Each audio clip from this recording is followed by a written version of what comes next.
hayibo Ntozakhe, engathi usuthatha ngamawala manje.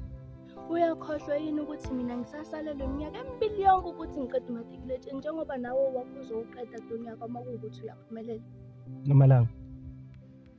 Manje ucabanga ukuthi kwenzeke njani? Kusho ukuthi awungithandi. Mazulu, hayibo. Awungavuki ngalesikhathi. Awuboni ukuthi kuyakhanya phandle?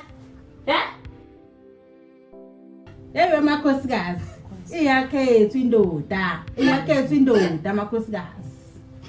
Ningamane nihambe nizilahla nje.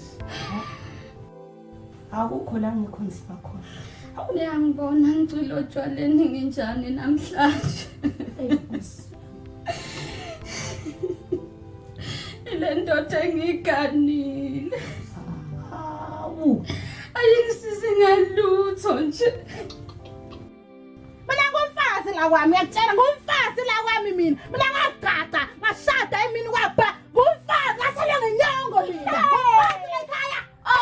Ngakusho lokho mangangena ubaba manje.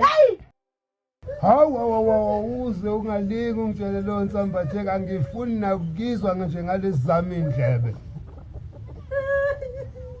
Uyazi umkhwenyana wangilobolela kahle kanjani?